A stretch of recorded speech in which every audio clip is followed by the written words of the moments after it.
여러분 안녕하십니까. 자동차 마케팅의 시선의 이순환입니다. 오늘은 파산까지 갔다가 부활에 성공한 GM이 최근 발표한 새로운 성장 전략을 알아보려고 합니다. GM은 25년 북미에서 테슬라를 타도하고 2030년에는 현재보다 2배 많은 매출과 높은 이익률을 달성하겠다고 합니다. 35년에는 내연기관을 과감하게 중단하여 전기차와 새로운 비즈니스에 집중한다고 하고 있습니다. 도대체 어떤 전략으로 이 높은 목표를 달성하려는지 궁금하지 않습니까? 기대되신다면 구독과 좋아요 부탁드리면서 자, 오늘도 시작하겠습니다. GM에는 구조조정의 신 메리 바라 CEO가 있습니다. 100년의 역사를 가진 GM은 리먼 쇼크 후 09년 6월 법정 관리에 들어가면서 13년 말까지 국유화되었습니다. 이 사이 폰티악, 세턴, 험머 브랜드들이 폐쇄되면서 북미에 있던 수많은 공장들과 딜러점들 또한 문을 닫아야 했습니다. GM 연구소에서 전기공학을 전공하여 인턴으로 GM에 입사했던 메리 바라는 14년의 신생 GM의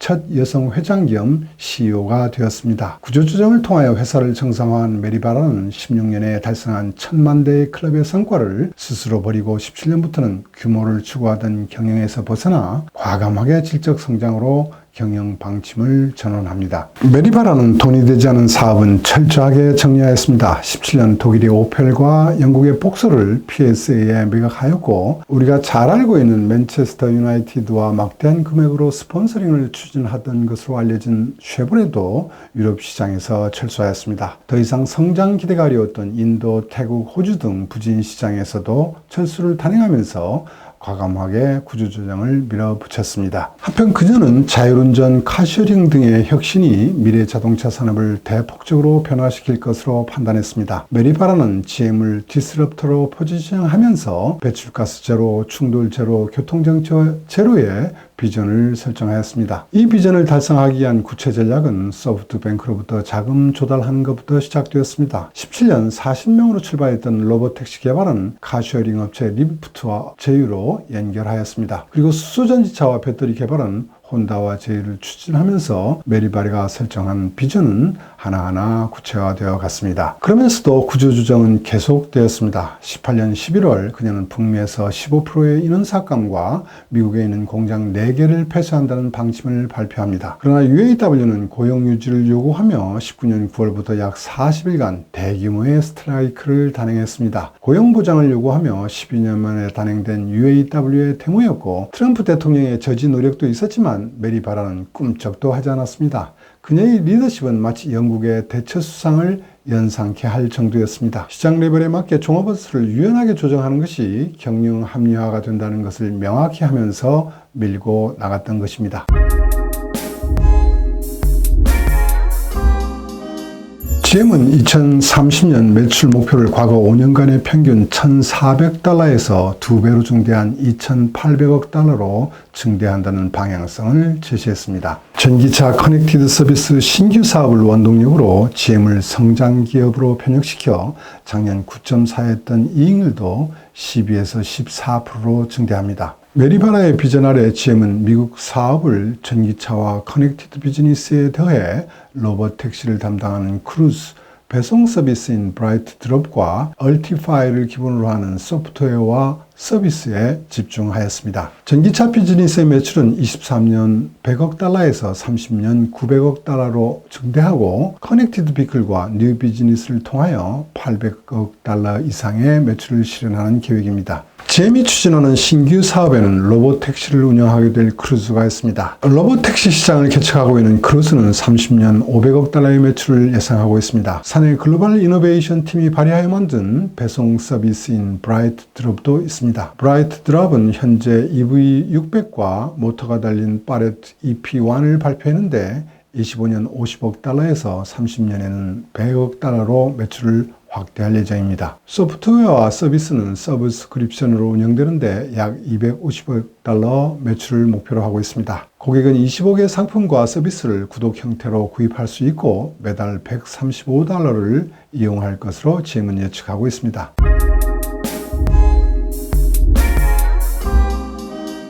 목표는 누구나 세울 수 있지만 실행력이 없으면 그림에 불과하겠죠. 먼저 전기차 전략부터 알아볼까요? GM은 전기차와 자율주행차 기술 개발 투자비를 계속 증대하여 왔습니다.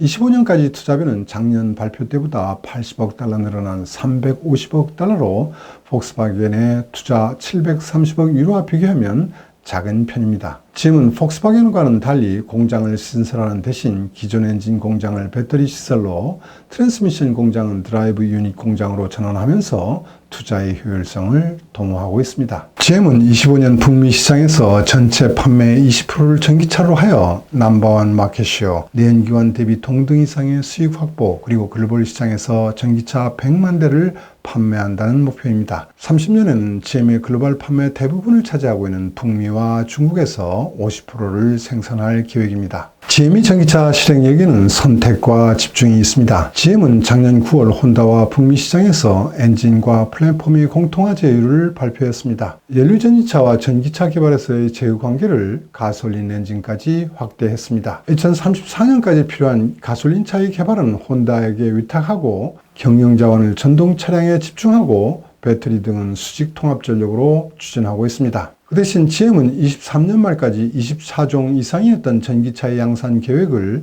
25년 말까지 30차종으로 증대하였습니다. 이 가운데 20차종 이상은 북미 시장에 투입하고 판매 차종의 40%를 PHEV와 전기차로 한다는 계획입니다. 개발되는 전기차는 패밀리 용도에서 비즈니스, 스포츠, 아웃도어 용도까지 여러 가지 가격대를 커버하고 있습니다. GM은 작년 크루즈 오리진과 GMC의 해머 EV, 캐딜락의 리닉을 발표했고, 올해는 쉐보레의 전기차 실버라도 티저도 공개하면서 내년 CES에서 정식 발표할 예정입니다. 특히 GM은 험머 브랜드를 10년 5월에 폐지했는데 전기차 전략이 죽었던 험머를 다시 부활시켰습니다. GMC는 험머 전기차를 오프로드 비스트라고 부른다고 합니다. 험머 전기차는 고출력 모터 3개를 탑재한 4륜 구동 픽업 트럭으로 최고 출력을 1000마력까지 높였습니다. 이 정도면 고성능 스포츠카급의 가속력을 갖는 차라고 할 수 있습니다. 테슬라의 사이버 트럭 800마력보다도 고성능입니다. 두 차종 다 0에서 60마일까지에 도달하는 시간은 3초대입니다. 가격은 11만 2,595달러로 꽤 높은 편입니다. GM이 전기차 개발 프로세스에는 전지 모듈의 고품질 전지 기술 엔지니어링의 혁신, 가상 개발 툴 사용 등으로 당초 계획을 훨씬 앞당기고 있습니다. 실제로 험머 전기차의 개발 기간은 당초 예정했던 50개월을 26개월로 단축하였습니다. 리릭도 당초 일정보다 9개월 빨리 개발하여 22년 1분기에 런칭할 예정입니다. GM이 전기차 플랫폼 모듈라 얼티엄 플랫폼에서 가장 중요한 배터리 용량은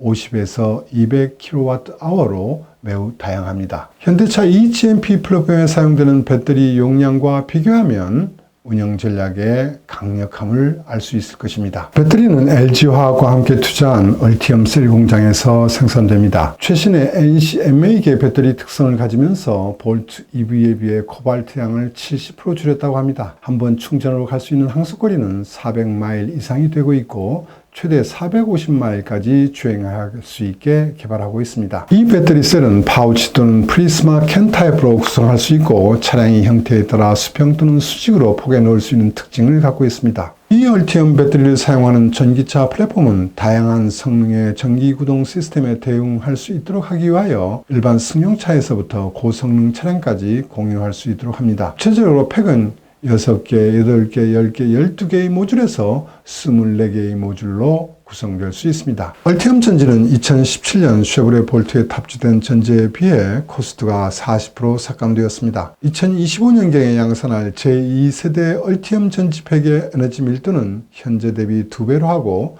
코스트는 60%를 삭감하는 목표입니다. 이 정도면 킬로와트아워당 $100 미만이 되어 내연기관 대비 싸질 수 있다고 보고 있습니다. 또 배터리셀 제조를 수직 통합하여 타사의 제조기술 라이선스를 공유하여 새로운 수입원을 창출하려고도 하고 있습니다. 이 목표 달성을 위하여 GM은 22년 중반까지 미시간주의 배터리 개발 거점을 신설합니다. 전고체 배터리의 연구 개발도 담당합니다. 22년 중에 신형 배터리 시작품을 완성한 후에는 미국 오하이오주 등에서 건설 중인 한국 LG화학과 합병 공장에서 양산합니다. GM이 독자 개발한 모터는 전륜구동, 후륜구동, 사륜구동, 고성 사륜구동의 모든 사양에 대응할 수 있습니다. 전기차의 파워트레인과 구동 시스템의 조합은 엔진차 대비 심플하고 부품 점수도 적게 합니다. 현재 엔진차에서의 파워트레인 조합수는 550종류가 되지만 전기차에서의 배터리와 구동 유닛의 조합수는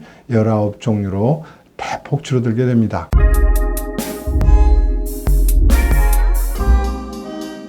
GM의 자회사인 크루즈의 로보택시 기술은 웨이모와 함께 가장 선두 그룹에 있다고 할 수 있습니다. 이제 한정된 지역에서 유료 서비스를 시작하는 단계까지 왔습니다. 캘리포니아 지역을 중심으로 하여 웨이모는 샌프란시스코 군과 샌머테이오 일부에 한정하여 시속 105km 이하로 안전을 관리하는 운전자가 동승하는 조건으로 실시되고 있습니다. 반면 크루즈는 샌프란시스코 특정 지역에 한해서만 오후 10시부터 오전 6시까지 시속 48km로 안전을 관리하는 운전자의 동승이 없는 조건으로 실시되고 있습니다. 캘리포니아주에서 승객을 대상으로 한 상용 서비스를 개시하기 위해서는 캘리포니아주 차량관리국 DMV와 캘리포니아주 공익사업위원회 CPUC 양쪽으로부터 상업 허가증을 받아야 합니다. GM 크루즈는 지난 6월 CPUC로부터 운전자 없는 자율운전 서비스 허가 인증을 업계 최초로 받으면서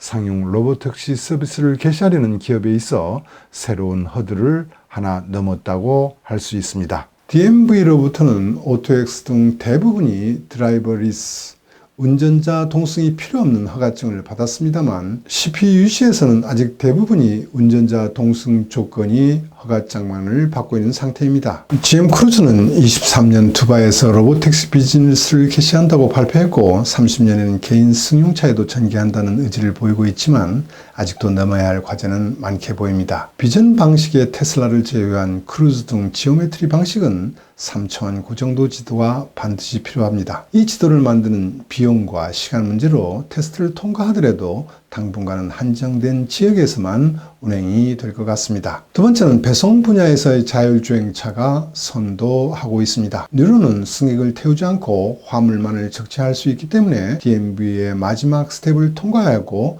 CPUC의 허가 프로세스를 회피할 수 있었습니다. 로보택시에서 사용되는 자율운전 시스템을 승용차에 전개하는 것은 매우 복잡한 프로세스라고 GM이 평가한 것처럼 30년 시점에서 이루어지기는 어려울 것으로 보입니다.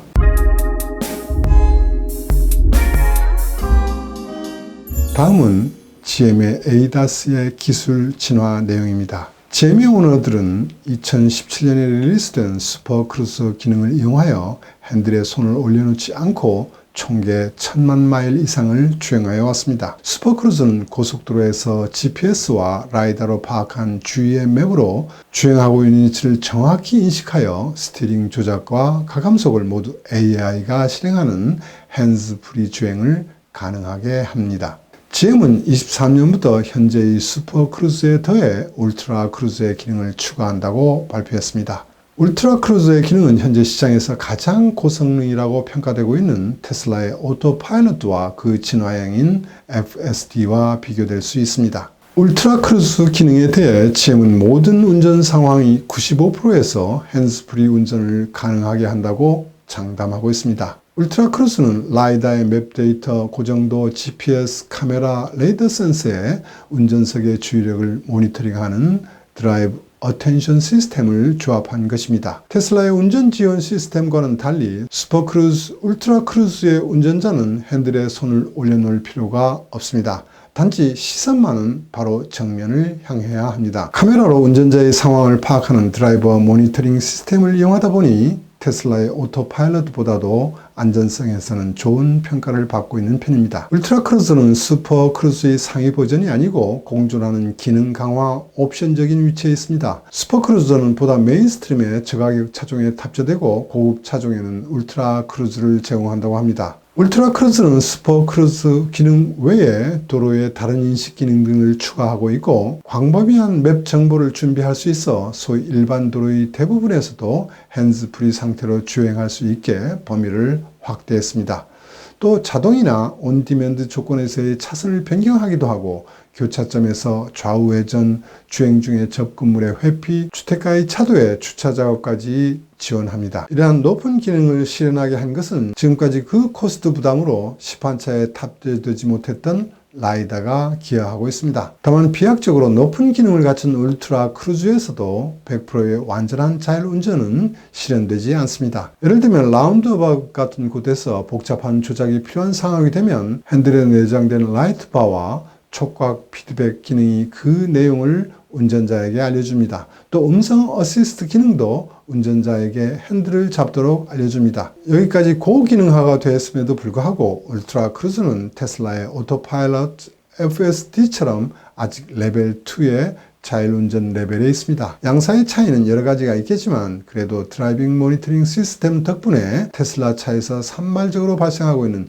큰 사고는 일어나기 어렵다고 GM은 판단하고 있습니다. GM에는 이러한 기술들을 실현하기 위하여 11,000명 이상의 사람들이 소프트웨어를 개발하고 있습니다. 소프트웨어 개발은 기존 자동차 업체인 폭스바겐이나 토요타, GM에 있어서 미래 비즈니스를 지탱하는 중요한 필러가 되고 있다는 것을 새삼 느끼게 됩니다. 어떻습니까? GM은 테슬라를 타도할 수 있다고 보이십니까? 그 판단은 여러분께 맡기면서 오늘은 여기까지 하겠습니다. 들어주셔서 감사합니다.